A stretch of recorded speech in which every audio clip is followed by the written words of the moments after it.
everybody, Jam Creates here. Got another video for you today. Another new comic review. This is of a crowdfunded comic. I just wanted to pop in. You might notice the little Jam Creates Smiley Bones sticker down there.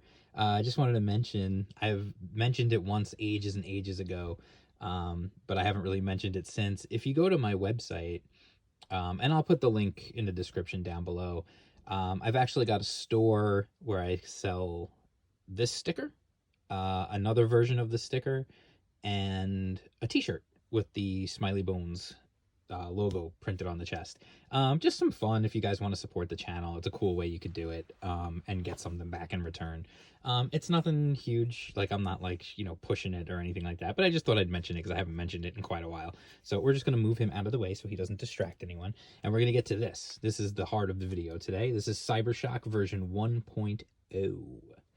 Ooh. It was a crowdfunded comic on Indiegogo, which I backed, obviously, since I have it. So I got the book and I got a card. The card is one of the characters. It's this character, Rondell, from the book. So anyway, let's just get into it a little bit here. This is, like I said, CyberShock version 1.0. It was written by Alan. Oh my God, he's gonna kill me. Aaron Calamari. It was drawn by, I guess it's pronounced Zoo, TZU.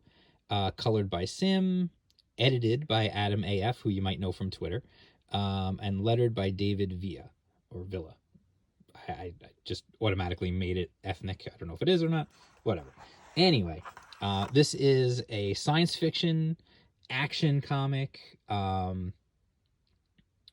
mean, right here it literally says, cyberpunk sci-fi action with a Metal Gear Solid flair. Now you might be wondering, like, well, what makes it Metal Gear? The big thing is the art, first and foremost. If you know anything about like Metal Gear Solid, and you've looked at the artwork that goes along with those games, if you don't know, Metal Gear is a series of video games published by Konami. The artwork that always is associated with it is very similar to this. It's this style of artwork. So it's kind of cool to see a comic book done in that style. I don't think I've ever seen that before. So anyway, we're going to get into it. It is, you know me, I don't like to spoil too much or anything like that, but I want you to get a look at what we're talking about here. It's cool how, I thought this was a neat little touch. It starts, and then we get on this first page here, we're at this like top secret base, whatever, and then we get a profile of the one character, of the female character, and then it goes into the story, and you see her using her x-ray, like she's got like implants, like that's the thing, it even describes in here. This is a cyberpunk future. People have augmented their bodies, experimented on people to give them augments to make them stronger or give them other abilities. For example, she's got x-ray scanning ability and stuff. They have like targeting assistants and whatnot. And then you have this, which is neat. Like, I thought this was a cool touch. Like, there's surveillance camera footage of her wiping out these scientists and leaving, and then they say, like, dispatch the bounty hunter Rondell, and then boom, you get his profile, which is cool. I thought that was a nice little touch to just kind of like throw you in there and give you some extra idea of who they are and what they're. I just thought it was presented cool. I like that touch. I thought that was neat. And because you could have easily just thrown these two character profile things like at the back of the book, or thrown them right at the beginning of the book. And I mean, it is early in the story, but it's almost incorporated, like it's part of the story, like it makes sense. And I thought that was a really nice touch. So anyway, you know what? Let me just mention, first and foremost, the quality. This is some serious paper that this is printed on. It's like cardstock kind of cover and glossy. Everything's glossy. The paper is very thick. Like, I don't know, this must be like pretty expensive paper, I think. You notice everything is pretty dark, as far as like, because they have the whole black background with the panels on top of the black instead of like a traditional old school comics white, which fits the story. I think it helps the atmosphere, it helps the mood. the artwork is, I mean, there's some panels are better than others, um, but I mean that's par for the course, honestly. But it's also part of the style. It's that loose Metal Gear scratchy style. Um, I think that was one of the rejected titles for one of the Metal Gear games. It was Metal Gear Solid Scratchy. No, Scratchy Snake. Uh, sorry, bad joke. Anyway, there's some cool colors, definitely. Some dynamic action going on for sure. And then we get here, and this is badass. Like this fight between the two of them is really cool. And honestly, it's really kind of funny because, well, not that it's funny, but it was funny to me in that she's trying to explain to him that she stole this information. She wants to explain to him why she did what she did, and he doesn't want to hear it. He doesn't care. He just wants to fight. And you get this really cool sequence here where he jumps, he tackles her, they smash through the window, they're coming down, she kicks him, and then she lands in like the cool hero pose, and he smashes down onto the ground. And then they just going at it again, and it's pouring rain. And I'm sorry, but anytime there's a fight in the rain, it's just automatically made cooler. It's like +5 to coolness factor for fighting in the rain. And they're going at it, and it's good. It's like a good fight. It's good action, easy to follow, really clear what's happening with the fight, and just really, it's cool. It gets you into it, and you're really like understanding what's happening. And one thing that I really, really appreciate is a lot of new writers, and you see this all the time, they go nuts with writing. Like, they go nuts with dialogue or caption balloons or whatever because they just feel like they need to justify that they're the writer. Like, I don't know, it's this weird thing. And here you've got page upon page upon page of just action with very minimal dialogue. It's a fast read. Like, look at, like, there's literally 2 pages here, and there's 2 word balloons. And then we go here, and there's 2 more pages, and there's 1, 2, 3, 4 word balloons. And one of them is just somebody going, oof. I give mad props to Aaron for that, for having the restraint to not overwrite everything. And then things go from bad to worse when these other guys show up. And then there's like the tank. I just wanted to show you guys this page because this page is really cool. It's her getting her implants and her augments and all that. And it's cool because you see her using, like, she uses her targeting sight. Like, she has assisted targeting to make them better shots, which I think is a really cool idea, in that you can have a character make like crazy accurate shots because they're being assisted, so it makes sense within the story. It's not just like, oh, they're just the best shot in the world. And then this crazy ass tank shows up. These bad guys come in, and then this tank shows up. Things just go crazy, and I don't want to ruin the ending. Like I said, I don't want to spoil anything. So I don't want to, like, I really don't want to show you the end, because there's a nice twist at the end that definitely has me wanting to read the next one. The only things I will say negatively about the book was there's a couple of spots where I guess I could point it out. There's a couple of spots where the lettering, not on the dialogue. The dialogue was fine, but like some of these things here, this one is okay. This one's easy enough to read, but there's a couple, there's one of them in particular in early going that is like this one right here. This is hard to read. You know what it means, like you get the idea, like it's fine, but whatever this is, like the transparency or whatever, I don't know if it's the font, the transparency, or whatever, but it is difficult to read. So I would just recommend going forward, make that a little less transparent, or just a little easier to read. That's all. It's a minor quibble.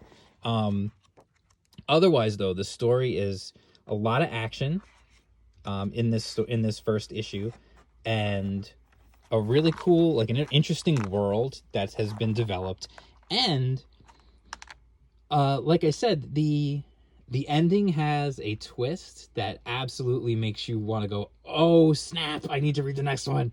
um and then, like I said, he incorporated the bios for the other two in the story. And then these are just like some schematics and stats for that crazy tank that shows up, for the motorcycle that they use. And I thought that was a nice touch, just throwing that kind of stuff in there. I like that kind of stuff. I'm a sucker for that. I used to read like the Star Trek technical manuals and stuff. And then we got a couple of a couple of pinups at the end. You've got, Ted Lehman did this one.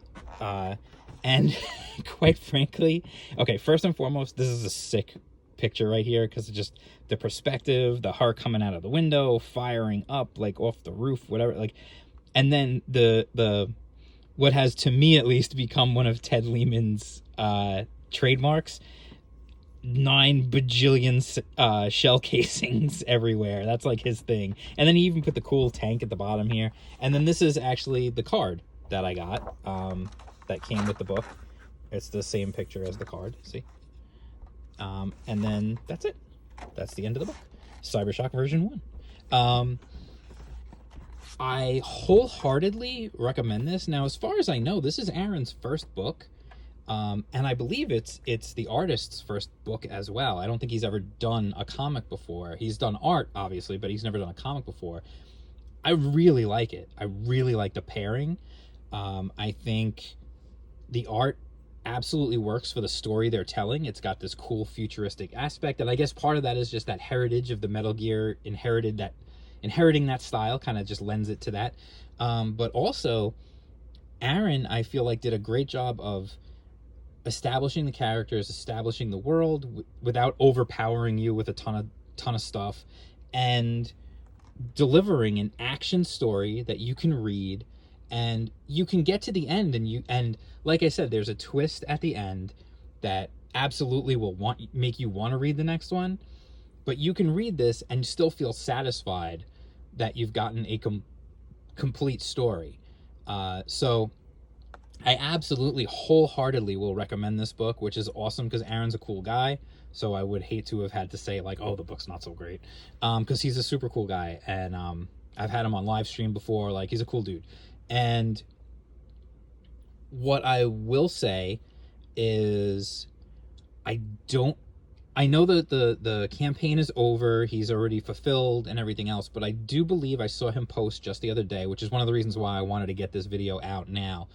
I do believe he posted that he still has some extras, like he printed more than he needed, which is smart. You should do that anyway.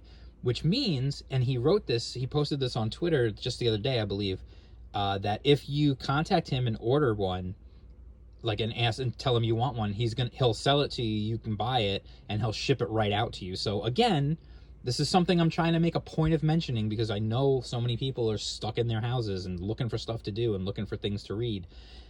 You can get in touch with him while they last, while supplies last. I don't want to sound like an infomercial, but while supplies last, act now. You can get in touch with him, and I will put I'll try and see if I can put a link below so you can get in touch with him. Otherwise just check him out on Twitter. He's on Twitter. And what I would say is I would definitely, if you order it, he's going to ship it to you. So if you're stuck at home, here's another book that you can get. And I've been trying to highlight, I'm doing other stuff too, but I'm trying to highlight mostly right now stuff and make a point to mention to you guys, it's stuff that you can get. The Allegiance Arts books, they're going to be in Walmart come May. So you'll be able to get those actually, it's not even that far away now. The Alterna books that I've been reviewing, those you can get. A couple of the other crowdfunded books that I did, those are still fulfilling, and they're still just, you order it and it comes right to you, like Cyborg USA, Isolt, like they're shipping them out right away, so you get them right away. So he's still got a few left. If you contact him, you can get it and you can read it now, and I 100% would recommend this. I honestly am really upset that this didn't do even better on its crowdfunding, and I have a feeling that once word of mouth starts to spread about this book, when he does launch version 2.0, it's going to do twice as much funding that this one did, because it is that good. It's that solid. And I absolutely recommend, like, if he does launch a CyberShock version 2 crowdfunding campaign, especially one where you could get both books if you miss out on this one, I would 100% wholeheartedly recommend it. So I'm super happy. Like, I'm really happy I can do that because I like Aaron, and I'm really happy that the book is as good as I was hoping it was going to be. So 100% recommend. If you like this video, you could recommend this to your friends. You give it a thumbs up. Click the subscribe if you're not already subscribed. If you are, make sure you're still subscribed. Hit the bell for notifications. You can follow me on Twitter at jam_creates. Like I said, I'll put the link to my website, so if you're interested, you can get the Smiley Bones sticker or a t-shirt or whatever. I don't really talk about it that much, but I'll put it in there and you guys can check it out if you want, if you're interested. So anyway, that's that. I'll talk to you guys soon, and peace out.